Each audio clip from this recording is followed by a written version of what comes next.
This morning, one person was injured in a fire in southwestern Sioux Falls on Sunday afternoon. According to Sioux Falls Fire Rescue, crews responded to a fire at the 4600 block of West Custer Lane after a grill exploded on a deck on the second floor. The fire was quickly extinguished and one resident was seen for a minor injury. Political candidate Toby Doden is sharing details on threats made against him during Saturday's Northern State University football game in Aberdeen. Police have arrested a suspect for simple assault. Doden posted a video about the interaction on his X account Sunday morning. He said the suspect came up behind him and told him, quote, "We got Kirk, you're next." He said the suspect ran away and authorities later arrested him. Police say they treat threats against any politician very seriously and that more information may be released later today. It's not every day you hear about someone getting bitten by a venomous snake in Sioux Falls, let alone finding 3 in one place. Last Sunday, animal control officers found 3 venomous snakes inside a Sioux Falls apartment. One had bitten a man. Sioux Falls animal control and emergency crews say they have to be prepared for these rare but not impossible calls. We used the snake catcher to move the clothing. That way we weren't physically putting our hands in any danger, any harm's way.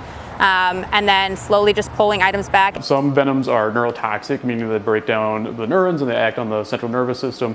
Some are cytotoxic, where they break down the cells themselves. So the treatment kind of depends on what snake it is.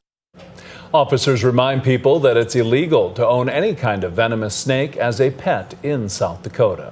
Well, now let's get a check on the weather with meteorologist Scott Mundt. Good morning, Scott. All right, good morning, Summer. Good morning, everybody. We are looking at a warm day. Temperatures in the 80s to near 90 degrees. A couple of rain showers this morning in eastern, northeastern South Dakota. They'll go away, give way to mostly sunny to partly cloudy skies for the afternoon. But keep in mind, you may have a couple of stray showers this morning in the east and northeast. Developing thunderstorms in western South Dakota. And Brian will have more details on your forecast coming up. Thank you, Scott. Sanford International wrapped up on Sunday, and attendance has been steady throughout the years. This is the 8th annual tournament, and the week was full of all types of events. We kicked the week off on Monday with a little celebrity pro-am. Then we had Women's Day on Tuesday, our pro-ams on Wednesday and Thursday, and then it's just been a great 3 rounds so far. The winner this year was Retief Goosen from South Africa. A mother of 3 and avid runner who passed away in 2022 is being honored for a 4th year in a row. Rachel's race was held on Saturday to remember Rachel Ortman. Families who recently lost someone were given a gift in remembrance of her. The boys and I are actually building the house that Troy and I were hoping to originally before he passed, and so thinking that we'll use it that way somehow, or something to do with the boys for a weekend, like Derek had kind of mentioned, get away, just kind of escape the everyday loss. Hofer's husband Troy passed away in February. 4 other families received the legacy gift as well. Midwest Street Medicine is hosting an event today in Sioux Falls to teach its volunteers and the community at large about Native American culture and identity. The nonprofit is made up of a group of volunteers who provide medical care to people experiencing homelessness. They hope tonight's session will lead to better understanding and care for the indigenous people they serve. A lot of people that we work with are Native American, so we feel it's important to be culturally sensitive and to have that knowledge and to know about some of the traditions and why things are the way they are. The event will take place at the Union Gospel Mission in Sioux Falls tonight beginning at 6:30. That's a look at some of our top stories. Now let's get another check of your weather with meteorologist Brian Karstens. Brian? All right, our forecast here as we go into the next few days. Well, today, a little quieter behind this area of low pressure. Now, of course, the storms yesterday, a lot of what you saw was moving from south to north. We saw some streaks of pretty severe weather around Pipestone. Beaver Creek had some wind damage yesterday. Near Trent, we had tornadoes that touched down around Mobridge. So, yeah, active in spots, and then you had gaps in between where it hardly rained at all. Now, again, today's map looks pretty quiet. We could see a few new thunderstorms here near Sturgis and Spearfish this evening. Kind of taking that route up here toward Mobridge, perhaps. Then, what we're going to watch here into Tuesday is a new batch of thunderstorms Tuesday afternoon and night. And again, sourcing here southwest of Sioux Falls. We're talking Winter, Mission, maybe Valentine, Nebraska.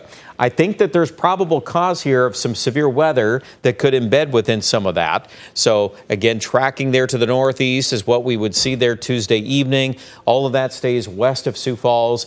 But the low pressure that's sparking this is going to hang around, and it's going to sit and spin. So the weather forecast is still pretty active as we get into Wednesday afternoon or Wednesday night. Thursday, same thing, low sits here. Friday as well. So if you're on the backside of the low, like Rapid City, it's going to be a little cooler, north winds. Sioux Falls could easily stay ahead of that low at least through Thursday. We'll see how slow this gets getting into Friday. We're anticipating by Saturday this thing should be able to clear, but we got a little ways to go here. So, just any delay there, and that affects our timeline. So I plan on at least 2 to 3 days of rain chances, which for some of us, and I'm in that category, we really do need some rain in some spots south of Sioux Falls. We've been kind of running low on moisture. So if you're in a spot like that, this is a good opportunity to pick up some rain. If you've had too much lately, well, then it's probably just the opposite, isn't it? Mid-70s Sioux Falls, though, and it stays cooler because of the rain and the clouds in the forecast. Expecting lows at night around 60. Aberdeen, you're going to pick up more rain chances too this week. Obviously, we'll watch the weather go from mid-80s the next 2 days to mid-70s on Wednesday. And for Pierre and Rapid, it's the same thing. Lows in the neighborhood. It's going to spin up these spokes of rain that'll rotate around that.